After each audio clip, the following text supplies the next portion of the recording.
Hi friends, നമസ്കാരം. നമ്മുടെ ഇഷ്ടവിശേഷങ്ങളായ കാതോട് കാതോരത്തിൻ്റെ ഒരു അടിപൊളി വിശേഷമായിട്ടാണ് വന്നിരിക്കുന്നത്. അപ്പോൾ എല്ലാവരും ആ ഇൻട്രസ്റ്റിംഗ് സ്റ്റോറിക്കായിട്ട് കാത്തിരിക്കുക നിൽക്കുന്നത് എനിക്കറിയാം. അപ്പോൾ അതേ സൂപ്പർ ക്ലൈമാക്സിലേക്ക് എത്തുകയാണ്. അധിക ദിവസമൊന്നും ഇല്ല കേട്ടോ, കാതോരം തീരാൻ തുടങ്ങുകയാണ്. അപ്പം നമുക്ക് നേരെ വിശേഷത്തിലേക്ക് തന്നെ പോകാം. അപ്പോൾ തുടങ്ങുമ്പോൾ തന്നെ കാണുമ്പോൾ നമ്മുടെ മഹേന്ദ്രനെയും അതുപോലെ തന്നെ പ്രഭാവതിയും മുത്തശ്ശനും ഒക്കെ നിൽക്കുകയാണ്. അപ്പോൾ വന്നവരെയൊക്കെ സ്വീകരിച്ച് എല്ലാവരെയും ഇങ്ങനെ ആനയിച്ച് ക്ഷേത്രത്തിലേക്ക് വിളിക്കുകയാണ്.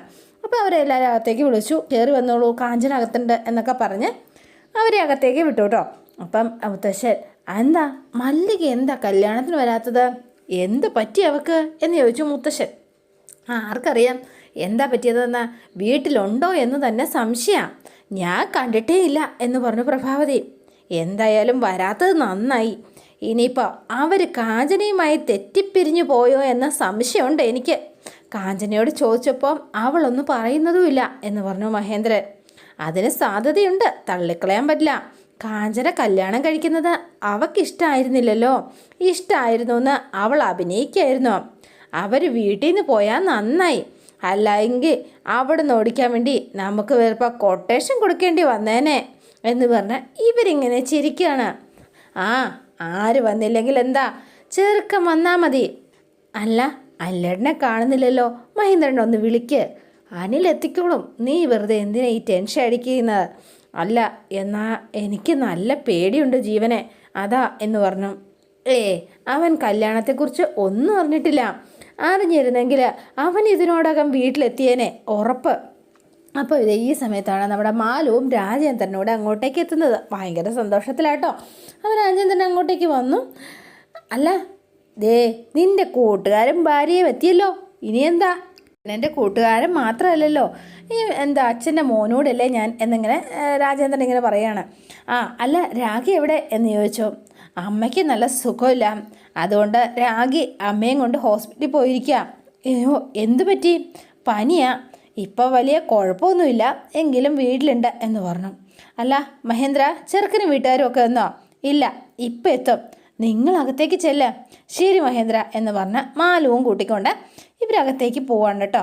അപ്പോൾ ഈ സമയത്താണ് അനിലും അമ്മയും അവരുടെ പരിവാരങ്ങളും ഒക്കെ എത്തുന്നത്. നിനക്ക് സമാധാനമായല്ലോ. അനിലും അനിലിൻ്റെ ഫാമിലിയും എല്ലാവരും എത്തി. വരണം. എന്താ ഇത്ര വൈകിയത്? മുഹൂർത്തത്തിന് മുമ്പ് എത്തിയത് തന്നെ ഭാഗ്യം. ഇവൻ അങ്ങനെയാ, എവിടെയും വൈകി എത്തുള്ളൂ. നാണം കൊടുത്തല്ലേ അമ്മേ എന്ന് പറഞ്ഞു. ശരി എന്നാൽ വാ അകത്തേക്ക് എന്ന് പറഞ്ഞ് ഇവരകത്തേക്ക് പോവാണ്. അപ്പോൾ കാഞ്ചന ഭയങ്കര ടെൻഷനിലാണ്. അപ്പം നമ്മുടെ മീനുവും അതുപോലെ തന്നെ അഖിലയും കൂടി ചേർന്നാണ് ഒരുക്കുന്നത്. എൻ്റെ ചേച്ചി കല്യാണപ്പെണ്ണല്ലേ, മുഖത്തിത്തിരി സന്തോഷവും നാണോ ഒക്കെ ആവാം, എന്തോ ഒരു പേടി പോലെ തോന്നുന്നത്. നിങ്ങളൊന്ന് പെട്ടെന്ന് ഒരുക്കുക എന്ന് പറഞ്ഞു. പെട്ടെന്നൊരിക്കലും മുഹൂർത്തം ആകാതെ താലി കെട്ട് നടക്കുമല്ലോ ചേച്ചി. ഒന്ന് ചിരിച്ചിരിക്കേണ്ട ചേച്ചി, എന്ത് പറ്റിയത് എന്ന് ചോദിച്ചു. പേടിക്കാനൊന്നും ഇല്ലെന്നേ എന്ന് പറഞ്ഞു. ധൈര്യമായിട്ട് ഇരിക്കുക എന്ന് പറഞ്ഞ മീനുവും കൂടെ നിൽക്കുകയാണ്. രാവിലെ മുതൽ ഞാൻ ശ്രദ്ധിക്കാം, മീനു ചേച്ചിയും കാഞ്ചനേച്ചിയും എന്നോടെന്തോ മറച്ചു പിടിക്കുന്നത് പോലെ തോന്നുക എന്ന് പറഞ്ഞു. അപ്പോൾ ഇവർ രണ്ടുപേരും മിണ്ടാതെ നിൽക്കുക. എന്തോ ഒരു രഹസ്യം മണക്കുന്നുണ്ടല്ലോ. ഒരു രഹസ്യമില്ല. അല്ല കാഞ്ചേച്ചി? അതെ എന്ന് പറഞ്ഞു. അതെ, അതുകൊണ്ടാണല്ലോ പേടിക്കണ്ട, ധൈര്യമായിട്ടിരിക്കുക എന്നൊക്കെ പറഞ്ഞത്. അതല്ലേ? അത് പിന്നെ താലികെട്ടിന് മുമ്പ് ഏത് പെണ്ണിനാണെങ്കിലും ഒരു പേടിയൊക്കെ കാണും. എന്തിനാ പേടിക്കുന്നത്? സന്തോഷിക്കുകയല്ലേ ചെയ്യേണ്ടത് എന്ന് ചോദിച്ചു പ്രാഗില. എന്നാലും ഭയങ്കര ടെൻഷനാണ് കേട്ടോ. നീ സന്തോഷിച്ചോ? ആര് പറഞ്ഞു? മുഹൂർത്താവാറായി, പെട്ടെന്ന് റെഡിയാക്കാൻ നോക്ക്. നീ എന്താലോചിച്ച് നിൽക്കുക? എന്തോ ഉണ്ട്, ഞാൻ പിടിച്ചോളാം എന്ന് പറഞ്ഞ് അഖില ഇങ്ങനെ നോക്കുന്നുണ്ട്. മീനുവിൻ്റെ കള്ളത്തരമല്ലേ, കൈ പിടിക്കും എന്ന് മട്ടില്ല. അപ്പോൾ കാഞ്ചനയ്ക്ക് നല്ല ടെൻഷനുണ്ട് മുഖത്ത് കേട്ടോ. പിന്നെ കാണുന്നത് ജീവനെയാണ്. ജീവൻ്റെ വീട്ടിലാണ്. അപ്പം മാക്സിമം നോക്കിയിട്ട് ഒരു രക്ഷയില്ല, കയറഴിക്കാൻ പറ്റണില്ല. ഈ സമയത്താണ് മോഹിനി കെട്ടും കിടക്കൊക്കെ എടുത്തുകൊണ്ട് ജീവൻ്റെ അടുത്തേക്ക് എത്തുന്നത്. അപ്പോൾ വീട്ടിൽ വന്നിട്ട് കോളിംഗ് ബെൽ അടിച്ചു. പക്ഷേ എങ്കിലും വാതിൽ തുറക്കുന്നില്ല. ജീവൻ ഇവിടെ ഇടിയില്ലെന്നാണ് തോന്നുന്നത്. എന്നാൽ പിന്നെ ഒന്ന് വിളിച്ചു നോക്കാം എന്ന് പറഞ്ഞ് അവൻ്റെ ഫോൺ എടുത്ത് വിളിച്ചു. ഫോൺ സ്വിച്ച് ഓഫ് ആണ്. അവൻ ഇവിടെ ഇല്ലെന്നാണ് തോന്നുന്നത്. എന്നാൽ പിന്നെ പോയേക്കാം എന്ന് പറഞ്ഞ് മോഹിനി ബാഗൊക്കെ എടുത്തുകൊണ്ട് പോകാൻ തുടങ്ങിയപ്പോഴത്തേനും പടപടാന്നൊരു ഒച്ച കേൾക്കാം. അപ്പോൾ ഈ കാലൊക്കെ ഇട്ട് അടിച്ച് അവനൊരുമാതിരി ഒച്ച കേൾപ്പിക്കുന്നുണ്ട്. എന്നൊക്കെ മൂളാണ്. അപ്പോൾ ജീവ എന്ന് വിളിച്ചു. പക്ഷേ അങ്ങനെ പിന്നെയും വിളിച്ചിട്ടും തുറക്കുന്നില്ല. അവസാനം കഥകിലിങ്ങനെ 2-3 തട്ട് തൊട്ടിയപ്പോഴത്തേനും കഥകത്തേക്ക് തുറന്നു പോയി കേട്ടോ. ഇവൻ എവിടെ? അപ്പോൾ പതുക്കെ മോഹിനി അകത്തേക്ക് കയറി ചെന്നു. അപ്പോൾ അതൊക്കെ ഇങ്ങനെ വാതിൽ തുറന്ന് നോക്കുമ്പോൾ ജീവനെ കെട്ടിയിട്ടിരിക്കുകയാണ്. വാ എന്ന് പറഞ്ഞു. അയ്യോ ജീവ, അപ്പോൾ വേഗം വാ വേഗം വാ എന്നാണ് ഇവൻ കാണിക്കുന്നത്. മോഹിനി വേഗം തന്നു. എന്താ ജീവ, എന്ത് പറ്റി? ഇതാരാ ചെയ്തത്? കെട്ടഴിക്കുക എന്ന് കാണിച്ചു. അപ്പോൾ വേഗം തന്നെ മോഹിനി കയ്യിലെ കെട്ടൊക്കെ അഴിച്ചു കൊടുക്കുകയാണ്. അവസാനം കെട്ടിലെ കെട്ടൊക്കെ അഴിച്ചു കഴിഞ്ഞ് ജീവൻ ചാടി ഇങ്ങനെ എഴുന്നേറ്റു കേട്ടോ. എന്താ ജീവ, എന്താ പറ്റിയത് എന്ന് ചോദിച്ചു. നിനക്ക് എന്താ പറ്റിയത്? ആരാ നിന്നോട് ഇങ്ങനെ ചെയ്തത്? എന്താടാ? ആഹാ, എല്ലാത്തിനും കാരണം, ഒക്കത്തിനും കാരണം നിങ്ങൾ ഒറ്റ ഒരുത്തിയാണ്. എൻ്റെ പ്ലാൻ പൊളിച്ചത് നിങ്ങൾ ഒറ്റ ഒരാളാ എന്ന് പറഞ്ഞു. ആ വീട്ടിൽ നിന്ന് ഫോണിൽ സംസാരിക്കുമ്പോൾ നിങ്ങൾ ശ്രദ്ധിക്കണമായിരുന്നു. എന്നോട് ക്ഷമിക്ക് ജീവ. എടാ, അവൾ ശ്രദ്ധിക്കുന്ന കാര്യം ഞാൻ അറിഞ്ഞില്ലായിരുന്നോ? കേട്ടതൊക്കെ രാഗി അർജുൻ അറിയിച്ചോ? കാഞ്ചനയ്ക്ക് പകരം എത്തിയത് അർജുനായിരുന്നു. അവനാ ഇങ്ങനെയൊക്കെ ചെയ്തത്. യേശു, എൻ്റെ ഈശ്വര, ഇനി എന്ത് ചെയ്യും എന്ന് ചോദിച്ചു. അർജുനും മീനും സംസാരിച്ച് കാഞ്ചനയുടെ മനസ്സ് മാറ്റി. അവളെ ഇനി എൻ്റെ കൈകളിൽ എത്തിത്തുടങ്ങിയതായിരുന്നു. പക്ഷേ ഒക്കെ നിങ്ങൾ ഒറ്റ ഒരാളെല്ലാം നശിപ്പിച്ച് കളഞ്ഞു എന്ന് പറഞ്ഞു. എടാ, എന്നോട് ക്ഷമിക്കടാ, എന്നോട് ക്ഷമിക്ക്. എന്നാലും എൻ്റെ പൊന്നോ, എന്നെ വന്ന് രക്ഷിച്ചതിന് ഒരുപാട് നന്ദി. അങ്ങനെ വിട്ട് കളയില്ല ഞാൻ. ഇപ്പം എന്തായാലും താലി കെട്ട് നടന്നു കാണില്ല, നടത്തില്ല ഞാൻ. കാഞ്ചനയുടെയും അനിലും കല്യാണം നടത്തില്ല ഞാൻ. അതുകൊണ്ട് എന്തായാലും അതിന് ഞാൻ അനുവദിക്കില്ല. നീ എന്ത് ചെയ്യാൻ പോവാ? ക്ഷേത്രത്തിൽ ചെന്ന് ഞാനും കാഞ്ചനയും തമ്മിലുള്ള ബന്ധം ഞാൻ അനിലിനെ അടക്കം എല്ലാവരെയും അറിയിക്കാൻ പോവാം. അനിൽ ഈ കല്യാണത്തിൽ നിന്ന് പിന്മാറണം. കാഞ്ചനയും കൊണ്ട് ഞാൻ ഇവിടേക്ക് തന്നെ വരും. നടക്കുമോടാ എന്ന് ചോദിച്ചു. നടക്കും, നടത്തിയിരിക്കും. നടന്നില്ലെങ്കിൽ അവിടെ പലരും മരിച്ചു വീഴും. അതിൽ കാഞ്ചനയും അർജുനും മീനും ഒക്കെ ഉണ്ടാവും, ഒരു സംശയം വേണ്ട എന്ന് പറഞ്ഞ് വേഗം തന്നെ അങ്ങോട്ടേക്ക് പോവാണ് ജീവൻ. അപ്പോൾ ഇത് കണ്ടിട്ട് ഭയങ്കര സന്തോഷത്തിലാണ് മോഹിനി. അവൻ്റെ ആഗ്രഹം പോലെ തന്നെ എല്ലാം നടന്നാൽ മതിയായിരുന്നു. അപ്പം അർജുൻ നടന്ന കാര്യങ്ങളൊക്കെ ഗൗതത്തിനെയും പ്രതാപേട്ടനെയും ഇങ്ങനെ പറഞ്ഞ് മനസ്സിലാക്കുകയാണ് കേട്ടോ. ജീവൻ്റെ അടുത്തേക്ക് പോകുമ്പോൾ ഏട്ടൻ എന്നെയും കൂടെ അറിയിക്കണ്ടായിരുന്നോ? എന്ത് പണിയാണ് കാണിച്ചത് എന്ന് ചോദിച്ചു ഗൗതം. അവനെ ഒതുക്കാൻ ഞാൻ മതിയടാ. ജീവൻ കല്യാണത്തിലെത്തി പ്രശ്നം ഉണ്ടാക്കുമോ അർജുൻ? അവൻ ആ വീട്ടിൽ തന്നെ കാണും. കെട്ടിയിട്ടത്തിന് എഴുന്നേക്കാൻ പോകുന്നില്ല. നീ പോലീസിൽ ഏൽപ്പിച്ചാൽ പോരായിരുന്നോ? എങ്കിൽ കണക്കായനെ. ഈ വിഷയം നാട് മുഴുവൻ അറിയാം. സോഷ്യൽ മീഡിയകൾ അത് ഏറ്റെടുക്കുക. പിന്നെ ജീവനും കാഞ്ചൻ ചേച്ചി ഉണ്ടായിരുന്ന ബന്ധം അനിലേട്ടൻ്റെ ചെവിയിലെത്തും. അതോടെ ഈ കല്യാണം മുടങ്ങുകയും ചെയ്യും. ഇങ്ങനെ ഒരു ബന്ധത്തെക്കുറിച്ച് അറിഞ്ഞാൽ ആരും കല്യാണത്തിൽ നിന്ന് പിന്മാറും, അത് ഉറപ്പാണ്. അനിലേട്ടനും പിന്മാറിയെന്നിരിക്കും. എന്താണെങ്കിലും ആ കല്യാണം നടക്കില്ല. ജീവൻ അടങ്ങിയിരിക്കുമോ? ഇന്നല്ലെങ്കിൽ നാളെ അവൻ പ്രശ്നം ഉണ്ടാക്കില്ലേ? താലി കെട്ടി കഴിഞ്ഞ് കിട്ടിയാൽ രക്ഷപ്പെട്ടു. പിന്നെ നാളെ അവൻ ഒരു പ്രശ്നം ഉണ്ടാക്കിയാൽ അനിലേട്ടനോട് സംസാരിച്ച് എന്താണെങ്കിലും പരിഹരിക്കാവുന്ന കേസേ ഉള്ളൂ. അല്ലെങ്കിലും അവൻ പ്രശ്നം ഉണ്ടാക്കാനൊന്നും വരില്ല. അത്രയ്ക്ക് കൊടുത്തിട്ടുണ്ട് അവനെ ഞാൻ. അവനൊന്നും നഷ്ടപ്പെടാനില്ല. അവനെ ഒന്ന് കരുതിയിരിക്കുന്നത് നല്ലതാ. അവൻ്റെ ഫ്രണ്ട്സ് ആരെങ്കിലും ചെന്ന് അവൻ്റെ കെട്ടയച്ച് വിട്ടാൽ അവൻ ഉറപ്പായിട്ടും ഇവിടെ എത്തും. എല്ലാം വിളിച്ചു പറഞ്ഞ് അവനെ കല്യാണം മുടക്കും. എങ്കിൽ ഞാൻ കൊല്ലും അവനെ. എന്തായാലും നമ്മളൊന്ന് കരുതിയിരിക്കണം എന്ന് പറഞ്ഞ് ഗൗതം ഇങ്ങനെ നിൽക്കുകയാണ്. ഇന്നലെ നടന്ന കാര്യങ്ങൾ മീനും കാഞ്ചൻ ചേച്ചിയും ഒഴികെ മറ്റാർക്കും അറിയില്ല. ആരെയും അറിയിക്കണ്ട. വെറുതെ എന്തിനാ അവരുടെ സന്തോഷം കളയണത്? അത് ശരിയാ. ഈ കല്യാണം ഒന്ന് ഭംഗിയായിട്ട് നടന്ന് കിട്ടിയാൽ മതിയായിരുന്നു എന്ന് പറഞ്ഞ് പ്രതാപേട്ടനും. ആണെങ്കിലോ വെച്ചടിച്ച് നേരെ അങ്ങോട്ടേക്ക് പുറപ്പെടുകയാണ് കേട്ടോ. അപ്പോൾ അതേട്ടോ കല്യാണത്തിനുള്ള എല്ലാ ഒരുക്കങ്ങളും പൂർത്തിയായി. താലികെട്ടിൻ്റെ സമയമായിട്ടോ. അപ്പോൾ തിരുമേനി സമയമായി, ഇനിയിപ്പോൾ താലികെട്ട് നടക്കട്ടെ എന്ന് പറഞ്ഞു മുത്തശ്ശൻ. ആയിക്കോട്ടെ, ചെറുക്കനെയും പെണ്ണിനെയും ഇങ്ങോട്ടേക്ക് വിളിച്ചോളൂ. അപ്പോൾ നമ്മുടെ അർജുനോടും ഗൗതത്തോടും പോയി അനിലിനെ കൂട്ടിക്കൊണ്ടുവരാൻ പറഞ്ഞു. അവർ കൂട്ടാൻ പോയി. അപ്പം നമ്മുടെ പ്രഭാവതിയോട് കാഞ്ചനയെ വിളിച്ചുകൊണ്ട് വരാനും പറഞ്ഞു കേട്ടോ. അപ്പോൾ കാഞ്ചനയെ വിളിക്കാനായിട്ട് ചെല്ലുമ്പോഴത്തേനും കാഞ്ചന ഇങ്ങനെ ഒരു ചിരിയില്ല, മുഖമൊക്കെ ആകെ കയറ്റി പിടിച്ചിരിക്കുകയാണ്.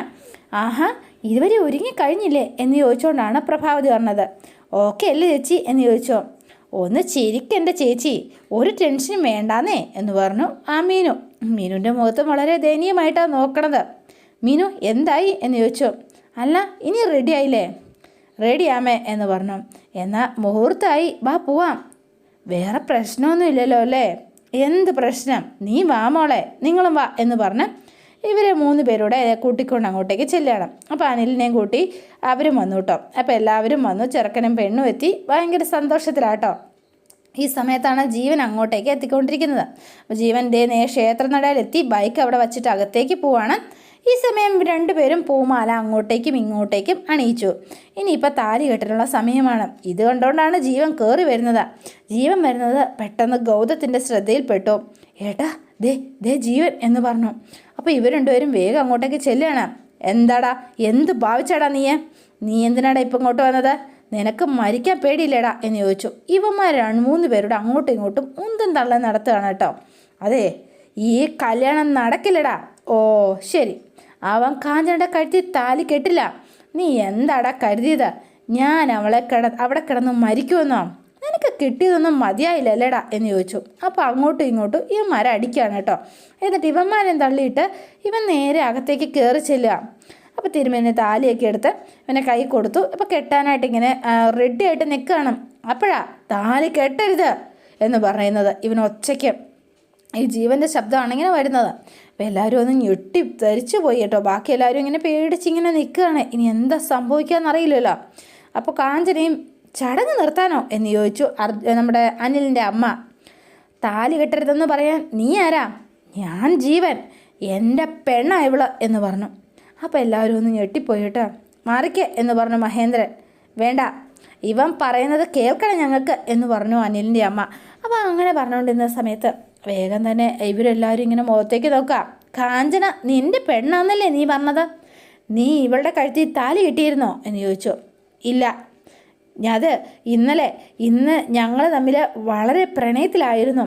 അവൾ എന്നെ ചതിക്കുക ചെയ്തത് എന്നൊക്കെ പറയുകയാണ്. ഉടനെ ജീവൻ, ഇന്നലെ രാത്രി പോലും ഒളിച്ചോടി എൻ്റെ അടുത്തേക്ക് വരും എന്ന് പറഞ്ഞവളായി ഇവള്. പക്ഷേങ്കിൽ അവളെ കണ്ടില്ല. ഇവരെല്ലാവരും കാരണം പറഞ്ഞ് മനസ്സ് മാറ്റി ഇവളെ ഇവിടെ എത്തിച്ചതാ എന്ന് പറഞ്ഞു.